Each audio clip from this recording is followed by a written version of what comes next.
नमस्कार, राजस्थान संवाद में आपका स्वागत है। मैं हूं आपके साथ चेतना। खबरें तो आप बहुत देखते होंगे, लेकिन खबरों को गहराई से जानने के लिए हमारे चैनल को लाइक एंड सब्सक्राइब करें और बेल आइकन को दबाएं। पूरा देश भारतीय वायुसेना के पायलट अभिनंदन वर्धमान की सकुशल स्वदेश वापसी की दुआ कर रहा है। भारतीय वायुसेना के पायलट ने पकड़े जाने के बावजूद भी अपनी वीरता और साहस का परिचय दिया। जब उनका विमान गिरा तो उस वक्त भी उन्होंने अपने पराक्रम दिखाकर पाकिस्तानियों को हैरान कर दिया। एलओसी के पास रह रहे सोशल एक्टिविस्ट 58 साल के मोहम्मद रज्जाक चौधरी ने आसमान में किसी धमाके की आवाज को सुना। जब वे पास गए तो देखा कि एक एयरक्राफ्ट में आग लगी हुई थी। क्या बेरोजगारी आपकी सबसे बड़ी परेशानी है? और क्या आपको भी बहुत पढ़ने के बाद कोई जॉब नहीं मिल पा रहा? पैसे कमाना चाहते तो हैं, लेकिन कोई रास्ता समझ ही नहीं आ रहा।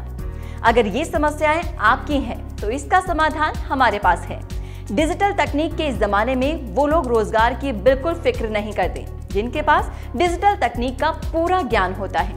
इस ज्ञान को पाने के लिए आपको सीखनी होगी डिजिटल मीडिया, जिसको केवल 3 महीने सीखने के बाद ही आपके पास नौकरी और व्यवसाय करने के हजारों विकल्प खुल जाएंगे।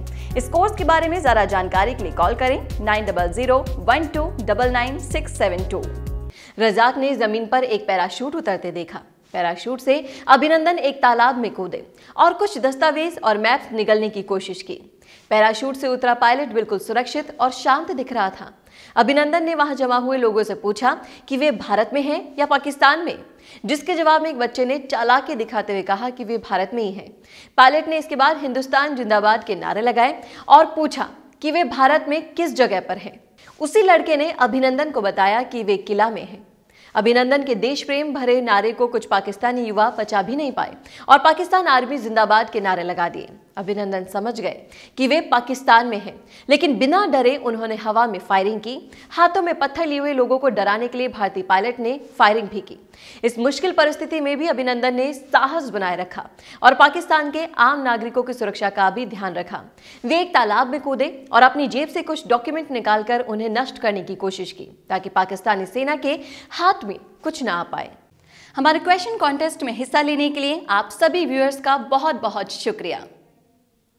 हमारा दूसरा सवाल है, देश में सबसे बड़ा आत्मघाती हमला हुआ है, 37 से ज्यादा जवान शहीद हुए हैं। क्या सोचते हैं आप कि अब सरकार को क्या कदम उठाने चाहिए? इस सवाल का जवाब देने के लिए जल्दी से अपना सेलफोन उठाइए और सेल्फी वीडियो बनाकर आपका जवाब क्या है हमें भेजें।